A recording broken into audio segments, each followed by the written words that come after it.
Hi folks, I hope everybody's doing good. Today I'm going to show you guys a knife I've had probably for a few weeks now. It's in this slightly battered box.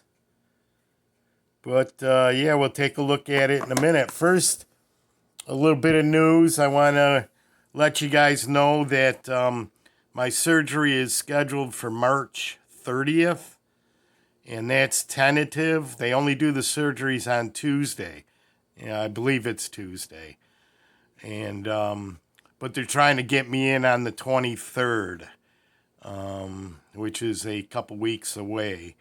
So hopefully they can do that and save me another extra week of pain.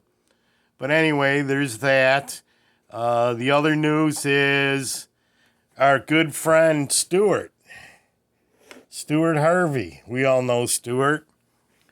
Stuart pulled it off again. Sent me this. Said anyone with a channel named Warthog should have a KBar Warthog folder. Nice, sweet little knife. So I'll be doing a video on that pretty soon. That, and I'll probably mix in the KBar Space Force Courser that I have. But there's that. So thanks, Stuart. Oh, what's funny, Stuart pulled off something I've always wanted to do, and that's include duct tape in your shipping. Because there was no box for this, he kind of made his own little cardboard box and wrapped duct tape on it. So it's kind of something I always wanted to do when I send a knife out, because you got to make very careful cuts because you don't want to screw up the knife. But yeah, that was pretty sweet. Can't get by life without duct tape. The other thing I want to announce really fast is I'm going to highlight a knife or two. I'm going to start liquidating a little bit of my collection. And that's not because I need the money. It's more for space. And, whoops. One of them is, for you modern folder guys, is this Protec SBR collaboration with Les George. Now, it's in auto, so you have to live in a state. Look there, the yellow's coming back every time you look at the blue. Protec USA S35 VN steel. But it's been carried a few times, and it's probably cut open some boxes. But I have the box, like new in the box. If anyone's interested.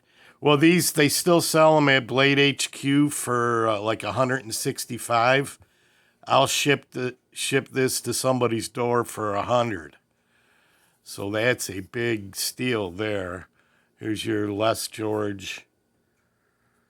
It's not focusing in. There you go. The George emblem. Nice, sweet blue color.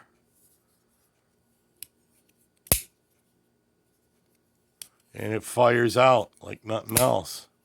So if anybody's interested in that, I'll leave my email address in the description box. The other one that I'm kind of torn is I'm looking to sell this at a really good discount, and I got somebody in mind, the bakery wizard. I think this would be a perfect fit for his collection. And now I paid $80 for this. Wiz, I'll send this to your house for $40. There's actually nothing wrong with it. There is. It has a little blade wrap. As you'll see, it's so minor it's hard to see where the nick is. Let's try and do something like this. See that little concave there? It matches up with the center pin. But, you know, I'm kind of torn because this thing is actually flawless. As you'll see, there's no gaps. But I'm just kind of doing it to, I like the Wiz's channel. I don't know if you guys go over there and watch it. It's Bakery Wizard.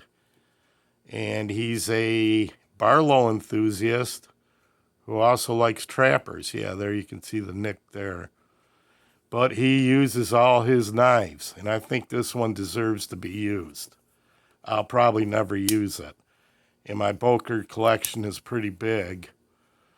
But that's still tentative right now. I want to see what he says. I left a comment in one of his videos, and I don't know if he's seen it. But there you go, Wiz.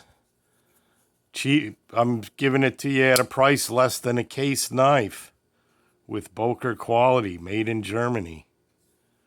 So we'll see how that goes. I'm still torn about selling that. But anyway, okay, let's take a quick spin around the block and we'll check out the Bass Fisherman knife. Down here is, wow, all my colors are going nuts today. Nothing's true about these colors.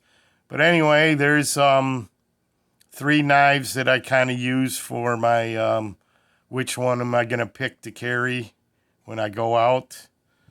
And also the Schrade Walden electrician's knife that I've carried a couple times the past week. And some beautiful Cocobolo handles. And I promise once I get my back fixed up that I'll change things around here out on the block. Got the Viper sticker in. Viper 47 for the GEC and plumb bone. But right now I'm surprised I'm even standing right now for as bad as this morning was. And as you'll see, it's pretty much the same stuff. I noticed Slip Joint guy bought one of these. Really sweet knife. One day I'm going to do a video on that. But let's take a look at, now my Canoe Patterns. I don't have a lot of them, but I have some pretty cool ones, I guess you could say. And of course, my stand doesn't want to, there we go. Whoops. This wasn't planned. First one I want to show you is the Bulldog. Very unique. It's a lockback. And it's a prototype. But check this out. A canoe with a clip point. Nice acrylic blue swirl. And there's your lockback, single blade, Bulldog brand. Other canoe I got is another Bulldog. And this is kind of unique because it has 4 blades. You can see all 4 there. Also made in Germany. Pitbull trademark. Beautiful mother of pearl covers. Flawless. And I have this Remington, which is just a cheapie in a fake imitation stag Delrin. But I kind of like the etch. And it's a 190th anniversary for Remington. 1860 to 2006. And instead of having the bullet on the shield, the bullet's on the blade. And of course, one I just picked up recently is this Frost in smooth pocket worn Appaloosa bone. Beautiful covers there. Nice fit and finish for a Frost knife from the 80s. This as well's got a pretty cool etch on it. So there's 4 canoes. We're at the 10-minute mark. Hope you're hanging in. Let's Let's take a look at this Boker here. Slide this back a little bit. Comes in this box from 1993. Tree brand. Arbolito. I don't know if I'm pronouncing that right. But you can see it's a little roughed up. Let's take a look inside. Boker Wildlife Series once again. There's your trademark. Nice largemouth bass for you bass fishermans. Check out these covers here. Seaweed green. I don't know. I live in the Midwest here, and all the lakes are freshwater. But ever since I was 6 years old, I called the weed beds seaweed, even though it's not a sea. But, yeah, that looks like some seaweed green there. Now, there's only 3,000 of these made. You can see I got 2161. If you look close, you got a largemouth bass. And there's a few different ways to tell the difference between a smallmouth bass and a largemouth bass. The biggest one is if you look at the mouth after you catch them, if the peak of the mouth is higher than their eyeball, it's a largemouth. The smallmouth bass, you know, hence smallmouth and largemouth. The smallmouth, its peak of its mouth will be underneath the eye.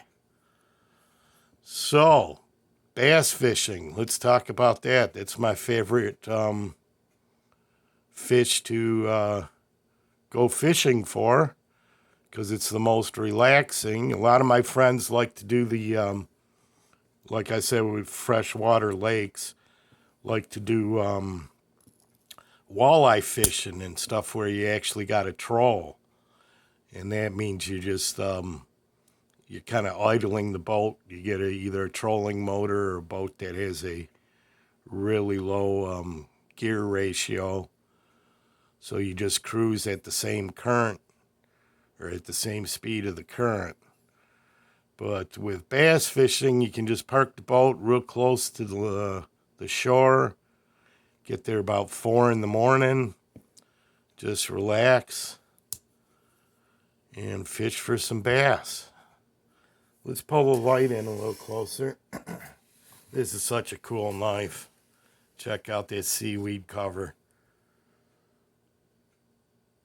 That's sweet or what? Bolsters are a little scratched up, but that's no big deal. Once again, the largemouth bass. What's it say? 1993, 1 of 3,000. Sweet etch.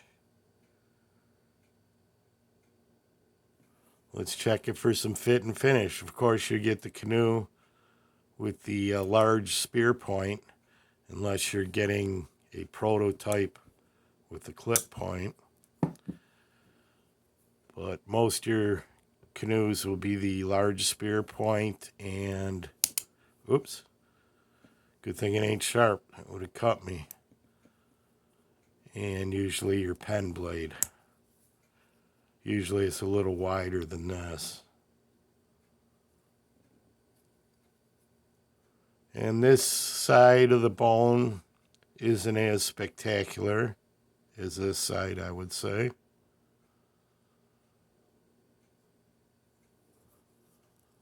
And plenty of snap.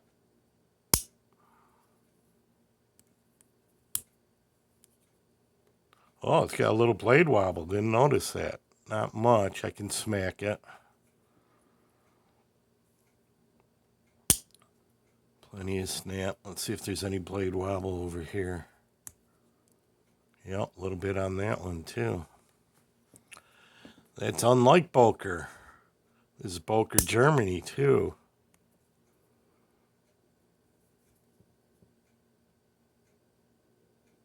Solingen, Germany.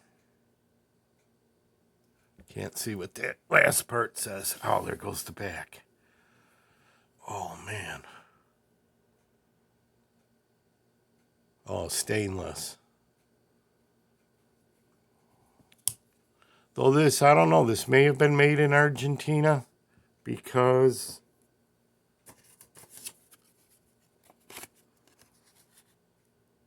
of the Arbolito, tree brand Arbolito Boker. I'll have to look into it. Limited edition. You can pause that and read it if you like. 440A stainless. They call it dark green pick bone. I'm going to call it seaweed bone. That's one of the main reasons I really like this one. And anytime you can get a fish on your shield, you have to. That's just a rule. It's a knife collector's rule. Not a gap to be found. There's no blade rub. And I'm being very careful to lift this straight up so there won't be any blade rub. But there you have it. A 1993 Boker canoe for the fishermen in you. And I think everyone's got a little bit of fisherman in them. So we'll put this up here, and that'll make this 5 canoes in the Warthog collection. And we'll take a little look on it going out. See how it looks next to everything. Oh, God. Oh, man. Come on, March 30th.